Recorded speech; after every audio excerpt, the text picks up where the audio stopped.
Hello అండి. Hello అండి. అందరికీ నమస్కారం. Welcome to public pulse media. వచ్చేసాను. రాజధాని అమరావతి గురించి మంచి వర్క్ అప్డేట్‌తో మరొక మంచి వీడియోనైతే మీ ముందుకు తీసుకొచ్చానండి. ఇక మనం అస్సలు లేట్ చేయకుండా ఆ వివరాలని చూద్దామండి. ఈరోజు మన వీడియోలో రాజధాని అమరావతిలో N13 రోడ్డు గురించైతే మీ అందరికీ పూర్తిగా వివరంగా తెలియజేయబోతున్నానండి. చాలా ఇంట్రెస్టింగ్‌గా ఉంటుందండి ఈ వీడియో. అయితే ఈరోజు N13 రోడ్డు గురించి పూర్తిగా చూపించడానికి మన సబ్స్క్రైబర్లో ఒక సబ్స్క్రైబర్ అయితే మనల్ని చాలా రోజుల నుంచి అడుగుతూ ఉన్నారండి. N13 రోడ్డు చూపించండి, N13 రోడ్డు చూపించండి అని. సో అందువలన ఈరోజు మీ అందరికీ ఈ N13 రోడ్డు గురించి పూర్తిగా వివరాలను అయితే చూపించబోతున్నాను. ఇక మనం అస్సలు లేట్ చేయకుండా వివరాల గురించి చూద్దామండి. ఈ N13 రోడ్డు అనేది రాయపూడి నుంచి శాఖమూరు వరకు అయితే విస్తరించి ఉంటుందండి. మొత్తం 8.89 కిలోమీటర్లు, ఇంచుమించుగా 9 కిలోమీటర్లు అనుకోవచ్చు. 9 కిలోమీటర్ల పొడవైతే ఈ N13 రోడ్డు ఉంటుంది. అలాగే 60 మీటర్ల వెడల్పుతో, చాలా వెడల్పుతో నిర్మాణం చేస్తూ ఉన్నారు. మొత్తం 3 వరుసలుగా 2+2+2+ ఈ విధంగా ఒక్కొక్క వరుసలో 2 వరుసలు ఉండే విధంగా 3 వరుసలుగా నిర్మాణం అయితే చేస్తూ ఉన్నారు. ఇది ఈ N13 రోడ్డు అనేది 3 బ్రిడ్జిలను క్రాస్ అవుతుందండి. ఒకటి కొండవీడు వాగు కాలువని, మరియు పాలవాగుని, మరలా పాలవాగుని క్రాస్ చేస్తూ మొత్తం 3 బ్రిడ్జిల నిర్మాణం అయితే చేస్తూ ఉన్నారండి. అందువలన మనం ఈ వీడియోలో క్లియర్గా తెలియజేస్తున్నానండి. N13 రోడ్డు గురించి పూర్తిగా చూపిస్తాను. మొత్తం 254 కోట్ల రూపాయలతో పనులు చేపట్టడం జరిగింది. 2 సంవత్సరాల కాల వ్యవధిలో ఈ రోడ్డు నిర్మాణం పూర్తి చేయాలని ప్రభుత్వం కూడా టార్గెట్ విధించడం జరిగిందండి. చూడొచ్చు. ఇప్పుడైతే మనం శాఖమూరు వైపు అయితే ఉన్నాం. ఈ శాఖమూరు గ్రామం దగ్గర నుంచి రాయపూడి వరకు మనం 8.89 కిలోమీటర్లు ప్రయాణించి రోడ్డు నిర్మాణం ఏ విధంగా జరుగుతుందో చూద్దాం. ఇప్పుడు మనం శాఖమూరు దగ్గర ఉన్నామండి. శాఖమూరు దగ్గర ఈ N13 రోడ్డు అనేది పాలవాగుని క్రాస్ అవుతుంది. స్టార్టింగే క్రాస్ అవుతుంది. క్రాస్ అయ్యే దగ్గర ఒక బ్రిడ్జ్ నిర్మాణం అయితే చేస్తూ ఉన్నారండి. దానికి సంబంధించినటువంటి వర్క్ అప్డేట్ని మీరు ఇక్కడ క్లియర్గా చూస్తూ ఉన్నారు. మొత్తం పిల్లర్ వర్కు, పైలింగ్ వర్కు జరుగుతూ ఉన్నటువంటి పరిస్థితి. అలాగే ఆ పిల్లర్స్ పైకి కావాల్సినటువంటి గడ్డర్లను కూడా, సిమెంట్ గడ్డర్లను కూడా నిర్మాణం చేస్తున్నటువంటి పరిస్థితిని మనం అయితే క్లియర్గా చూడొచ్చండి. ఈ ప్రాంతంలో ఈ కొండవీడు వాగు కాలువ అనేది ఈ N13 రోడ్డుని ఒక ప్రక్కగా, ఒక క్రాస్ అవటం వలన చాలా పెద్ద బ్రిడ్జిని నిర్మాణం చేస్తున్నారు. 200 మీటర్ల పొడవు ఉండేటువంటి ఈ బ్రిడ్జి పైకి గడ్డర్లని ఏ విధంగా నిర్మాణం చేస్తున్నారో చూడొచ్చు. ఇదిగోండి చూడొచ్చు. ఇకపోతే అండి, అసలు ఈ N13 రోడ్డు పనులు ఏ విధంగా జరుగుతున్నాయి అనే దానికి ఒక మంచి మాట చెప్తాను. ఏంటంటే, పనులు చాలా వేగంగా, శరవేగంగా జరుగుతున్నాయని నేనైతే ఈ వీడియో ద్వారా మీ అందరికీ క్లియర్గా చెప్తున్నాను. పనులు చాలా వేగంగా, శరవేగంగా జరుగుతున్నాయన్నారు కాబట్టి మరి తార్ రోడ్డు నిర్మాణం ఎంత పూర్తయింది అనే డౌట్ మనందరికీ రావచ్చండి. అది కూడా క్లియర్గా చెప్తాను. 1 కిలోమీటర్ కూడా తార్ రోడ్డు నిర్మాణం అనేది అసలు పూర్తి కాలేదు. కొద్దిగా కూడా పూర్తి కాలేదు. మరైతే ఇక్కడ మనందరికీ డౌట్ రావచ్చు. పనులేమో చాలా వేగంగా జరుగుతున్నాయి అంటున్నారు, తార్ రోడ్డు ఏమో అసలు కొద్దిగా కూడా నిర్మాణం చేయలేదు అని అంటున్నారు. మరి పనులు ఎలా స్పీడ్గా జరుగుతున్నాయి అని మీరు డౌట్ రావచ్చండి. అయితే దానికి వివరణ ఇప్పుడు చెప్తాను. ఏంటంటే, ఈ N13 రోడ్డుకి సంబంధించినటువంటి పనులు 2014, 2019లో అసలు ఏవి కూడా మొదలు కాలేదు. రోడ్డుకి ఒక ఆకారం కూడా లేదు, ఎర్త్ వర్క్ కూడా జరగలేదు. అలాంటి పరిస్థితి నుంచి రాజధాని అమరావతి పనులు, 2వ దఫా పనులు మొదలైన దగ్గర నుంచి పనులని మనం చూసినట్లయితే ఎంత వేగంగా జరిగాయో మనం చూడొచ్చు. ఇక్కడ కొద్ది ప్రాంతం మాత్రమే ఇంకా పూర్తిగా తార్ రోడ్డు వేయలేదండి. ఒక లైన్కి సంబంధించి కంకర వర్క్ అంతా పూర్తయిపోయింది. దానిపైన ఈ బ్లాక్ కెమికల్ వేయడం జరిగింది. చూసారా, అచ్చం తార్ రోడ్డు వేసినట్టే ఉంటుంది, కానీ ఇది ఇంకా తార్ రోడ్డు వేసినటువంటి పరిస్థితి కాదు.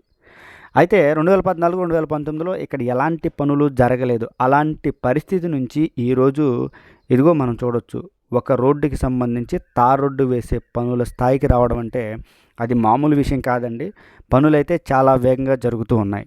N13 రోడ్డుకి సంబంధించి ఎర్త్ వర్క్ పూర్తయింది. అలాగే స్ట్రోమ్ వాటర్ డక్స్ మరియు భూగర్భ డ్రైనేజీ వ్యవస్థ పనులు, భూగర్భ కేబుల్ వ్యవస్థ పనులు, వీటన్నిటిని ముగించుకొని ఇదిగోండి ఇక్కడ కొద్ది ప్రాంతం మాత్రమే తార్ రోడ్డు వేసే పనులు మొదలయ్యాయి. చూసారా, ఇప్పుడు మనం బ్లాక్ కెమికల్ వేసినటువంటి ఆ రోడ్డును చూసాం కదా, దానిపైన ఇప్పుడిప్పుడే తార్ రోడ్డు వేసే పనులు అయితే మొదలయ్యాయి. ఈ స్థాయి నుంచి, 0 స్థాయి నుంచి కేవలం ఈ కొద్ది కాలంలోనే రోడ్డు నిర్మాణం అనేది తార్ రోడ్డు వేసే స్థాయికి రావడం అంటే మామూలు విషయం కాదండి. చాలా వేగంగానే జరుగుతూ ఉన్నాయి. మిగతా అన్ని రోడ్లని మనం చూసినట్లయితే 2014, 2019లో ఎంతో కొంత పనులు జరిగాయి. అలాంటి పనులలో ఇప్పుడు మరలా వాటన్నిటిని రిపేర్లు చేసి మరలా కొన్ని ప్రాంతాల్లో కొత్త రోడ్ల నిర్మాణం చేస్తూ ఉన్నారు. ఫర్ ఎగ్జాంపుల్ మనం చూసుకుంటే E3C-6 రోడ్డు 2014, 2019లోనే చాలా రోడ్డు నిర్మాణం పూర్తయిపోయింది. తార్ రోడ్లు కూడా చాలా వేశారు. భూగర్భ కేబుల్ వ్యవస్థ పనులు, డక్స్, వాటర్ పైప్ లైన్లు ఇవన్నీ వేశారు. కానీ ఇక్కడ మనం చూసినట్లయితే N13 రోడ్డుకి సంబంధించి ఎలాంటి పనులు జరగలేదు. అయినా కానీ అమరావతి పనులు రెండో దఫా మొదలైన తరువాత ఈ పనులన్నీ జరిగాయి. ఇక్కడ కొద్దిగా చూడొచ్చండి, ల్యాండ్ ప్రాబ్లం ఉంది. ఇక్కడ క్లియర్గా చూడొచ్చు. రైట్ సైడ్లో చూసినట్లయితే ఆ పొలం మొత్తానికి కంచె వేసి ఉంచినటువంటి పరిస్థితి. ఇక్కడ కొద్దిగా ల్యాండ్ ప్రాబ్లం అయితే ఉంది.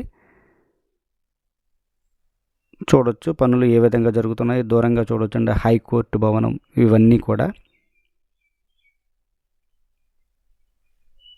ఈ ప్రాంతంలో కొద్దిగా రోడ్డు పనులు అయితే ఆగినటువంటి పరిస్థితి, ఎందుకంటే ల్యాండ్ ప్రాబ్లం ఉంది కాబట్టి. ఇక తర్వాత చూసినట్లయితే ఈ రోడ్డు పని, ఇది N6 రోడ్డు దగ్గరికి అయితే మనం రావడం జరిగిందండి. ఈ N13 రోడ్డు పనులు మనం కానీ చూసినట్లయితే అండి, దాదాపుగా అన్ని ప్రాంతాల్లో ఈ డ్రైనేజీ వ్యవస్థ పనులు మరియు భూగర్భ కేబుల్ వ్యవస్థ పనులు, డక్స్ ఏవైతే వాటర్ పైప్ లైన్లు ఈ పనులు ఉన్నాయో అవి దాదాపుగా కంప్లీట్ అయ్యాయి. చూడొచ్చు ఎంత పొడవుగా నిర్మాణం చేశారు. రేపు వర్షాకాలం వచ్చినప్పటికీ కూడా ఇక్కడ పనులకైతే ఎలాంటి ఆటంకం ఉండదు. ఎందుకంటే అత్యంత ప్రధానమైనది, చాలా సవాలుతో కూడుకున్నటువంటి పని ఏంటంటే ఈ డ్రైనేజీ వ్యవస్థ నిర్మాణం, భూగర్భ కేబుల్ వ్యవస్థ, వాటర్ పైప్ లైన్లు మరియు ఈ డక్స్ ఇవే అత్యంత ప్రాధాన్యత కలిగినవి. వర్షాకాలంలో చేయలేని పనులు. ఇప్పుడైతే అవన్నీ కంప్లీట్ అయ్యే దశకి రావడం వలన ఈ రోడ్డు నిర్మాణం అనేది వర్షాకాలంలో కూడా కంటిన్యూగా జరుగుతుంది అని మనం ఆశించవచ్చు. ఇదిగోండి కొన్ని ప్రాంతాల్లోనేమో ఈ విధంగా కంకర వేసే స్థాయికి ఈ రోడ్డు నిర్మాణం వస్తే, కొన్ని ప్రాంతాల్లోనేమో ఇదిగోండి ఈ విధంగా బ్లాక్ కెమికల్తో ఈ విధంగా నిర్మాణం చేశారు. దీనిపైనే ఇక తార్ రోడ్డు వేసే పని అయితే జరుగుతూ ఉంది. ఇక్కడ 3 వరుసలుగా నిర్మాణం చేస్తున్నారని మనం చెప్పుకున్నాం కదా. ఒక వరుసకు సంబంధించి కంటిన్యూస్గా ఈ విధంగా నిర్మాణం అయితే జరిగింది.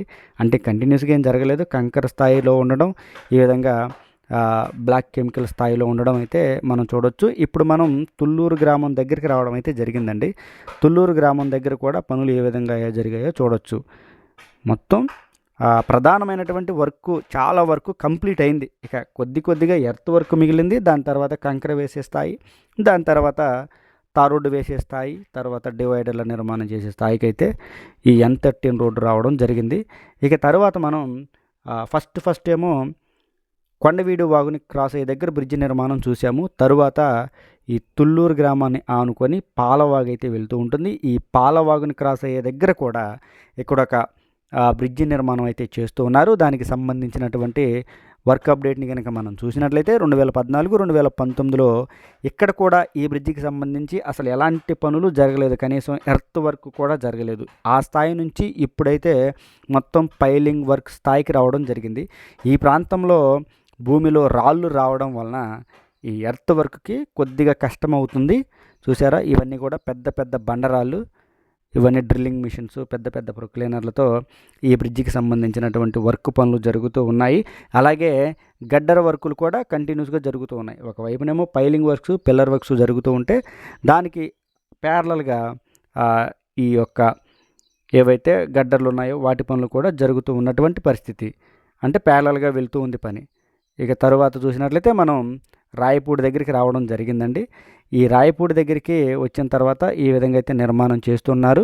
ఇక్కడ కూడా పాలవాగుని క్రాస్ అవుతుంది. ఏది ఏమైనా కానీ ఈ N13 రోడ్డుకి సంబంధించినటువంటి పనులు చాలా వేగంగా జరుగుతున్నాయని మీ అందరికీ క్లియర్గా తెలియజేస్తున్నామండి. ఈ N13 రోడ్ అనేది పాలవాగుని 2 చోట్ల క్రాస్ అవుతుందని మనం చెప్పాం కదా. ఈ పాలవాగుని 2 చోట్ల ఎందుకు క్రాస్ అవుతుందో మీ అందరికీ వివరించాలంటే అది పూర్తిగా వేరే సబ్జెక్ట్ అండి. అది మనం తర్వాత ఇంకొక మంచి వీడియోని అయితే చేసుకుందాం. అయితే ఎందుకు క్రాస్ అవుతుంది అనేది కొద్దిగా ఒక ముక్కలో చెప్తాను. ఈ పాలవాగు అనేది 2 పాయలుగా నిర్మాణం చేస్తూ ఉన్నారండి. ఒకటేమో సచివాలయం ఐకానిక్ టవర్స్ దగ్గర నుంచి వెళ్తే, ఇంకొకటేమో ఈ రాయపూడి పక్క నుంచి వెళ్ళి కృష్ణానదిలో కలుస్తుంది ఇంకొక పాయ. సో అందువలన 2 చోట్ల ఈ పాలవాగుని N13 రోడ్డు క్రాస్ అవుతుంది. అందువలన ఇక్కడ కూడా ఇంకొక బ్రిడ్జి నిర్మాణం అయితే చేస్తూ ఉన్నారండి. ఇదండి ఈ వీడియో గురించి పూర్తి వివరణ. మరొక మంచి వీడియోతో ఈ పాలవాగు రెండవ పాయ గురించి ఒక మంచి వీడియోతో మీ ముందుకు వస్తాను. అయితే ఇదండి ఈ వీడియో గురించి పూర్తి వివరణ. ఈ వీడియో కనుక మీ అందరికీ నచ్చినట్లయితే లైక్ చేయండి, షేర్ చేయండి, కామెంట్ సెక్షన్లో మీ అభిప్రాయాన్ని ఖచ్చితంగా తెలియజేయండి. దయచేసి పబ్లిక్ పల్స్ మీడియా ఛానల్ని సబ్స్క్రైబ్ అవ్వండి. రాజధాని అమరావతికి సంబంధించి మరింత సమాచారాన్ని ప్రతిరోజు నేను మీ ముందుకు తీసుకొస్తాను. రాజధాని అమరావతిలో ఏ ప్రాజెక్టు గురించి మీరు చూడాలనుకుంటున్నారో కామెంట్ రూపంలో కనుక నాకు తెలియజేసినట్లయితే దాని గురించి పూర్తిగా ఒక మంచి వీడియోని అయితే చేస్తాను. అందరికీ మరొకసారి నమస్కారం అండి. దయచేసి public pulse media channel subscribe అవ్వండి. నేను వీడియో చివరన మాత్రమే అడుగుతాను. వీడియో మొదలైన దగ్గర నుంచి లైక్ చేయండి, షేర్ చేయండి, కామెంట్ చేయండి అని మిమ్మల్ని విసిగించనండి. అందరికీ నమస్కారం.